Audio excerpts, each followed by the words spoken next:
project, the need is by this date it has to be done. The truth of the matter is we have such a talent and such a capacity of buildings in this place that we can work around those things. So don't rush to judgment that we've got to be done by a date. We've got to need to get heating up and running for the pellet stove, but let's make sure we're not building anything bigger than what we need to do.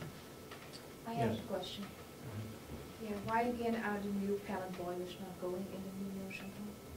Because it wasn't planned to go into a nursing home. And why was that not a plan? It was going to be heating the old nursing home as well as the new nursing home. So we built the new nursing home, and there was already a plan to refurnish the old nursing home for different purposes. That's right.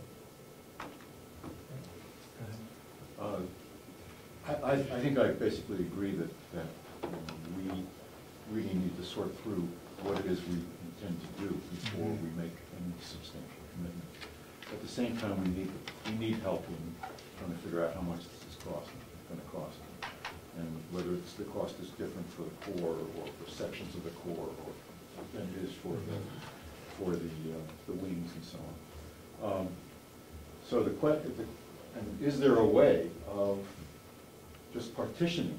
Well, let me ask this question: could we choose between the two candidates that you see as reasonable, with the understanding that we're not making a final commitment to either one of them in terms of a project, because we haven't determined what the project is, but getting their assistance after we've made the choice with an initial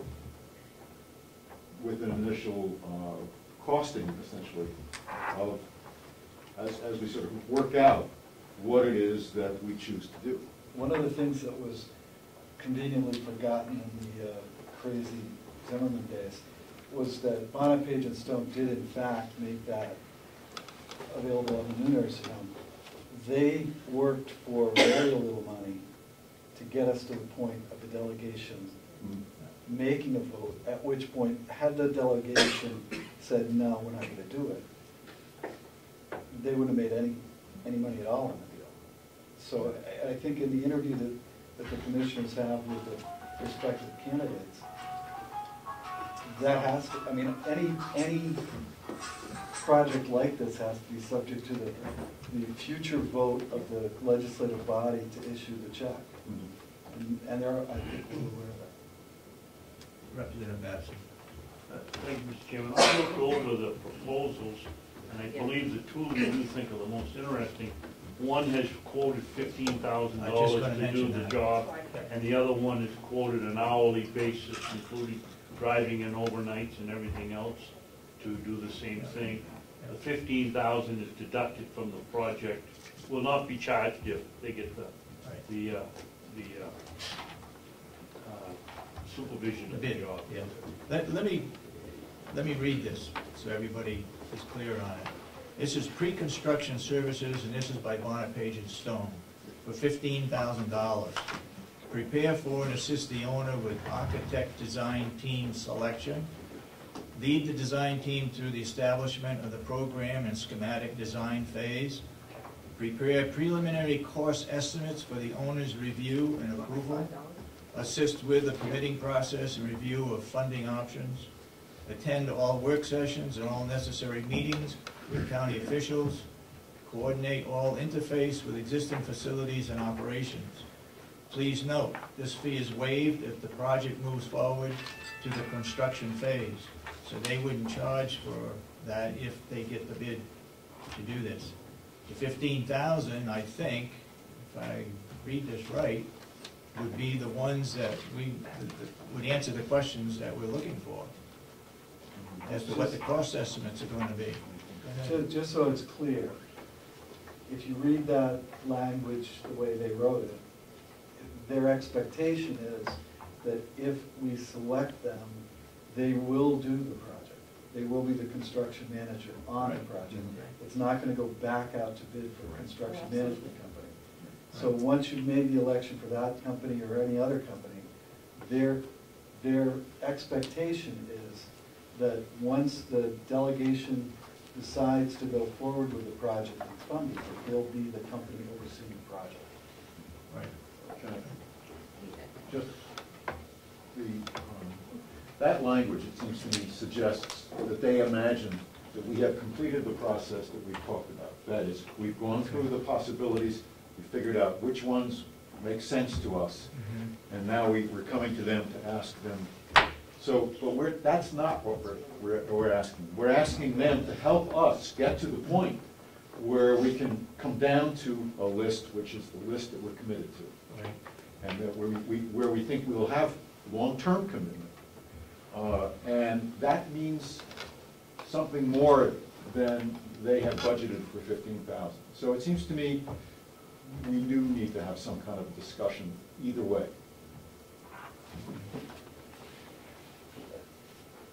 Go ahead. There's a historical reference that we were no further along the process when we began with them on the new nursing home than we are currently on the old nursing home. I think you're right that there needs to be a dialogue, but I don't think their expectation is that we've fleshed out a list of uses and a list of square footage and all the rest of it. I think Representative McConaughey is correct in saying that we need to look at all parts of the building and know what the cost is up front before we start committing to building. That goes more than the cost of that facility, James. So I agree to a point, but we're dealing with concepts. We don't even know if we want to get into those concepts. We've already said we have some problems with laundry. We may have problems with hiring more people. I think there are some preliminary decisions we can do that we can winnow out some of these things we don't want to do. And I think we haven't been to that point, so that we really restrict conceptually what we want to do. This is not what we ought to do as a county government, or it's not in our best interest to do these kinds of things. We can do that before we get into the cost. Then we can add the cost figures to it and say, well, item A is just beyond the cost that we want to endure or incur. So, but I think we really need to go a little further than where we are right now. People who are brought in ought to have some sense that these people have looked at their concerns, they've addressed some preliminary directions, and then we'll go from there. Well, I think, go ahead. I just want to clarify something. I did not mean because the October 2012 date was set in stone that we had to work from this moment at this point and start our ideas. What I just want to point out is that we should be doing what you're asking and then coming back at a reasonable time period with this committee to come up with where we're going from there, but not let it slide until July, August, or something like that. We need to do it at a quicker pace than that. But I'm not saying that we have to start immediately. I agree that there are certain things that have to be taken care of first, and then we can go on to the project. We should be able to flush out the laundry as to whether our system can handle it or not. If you can find out what it would take to do our own laundry, the water usage, and the septic, if we're gonna go over. If we can't meet that, then the laundry is out. So if you two guys can look at that.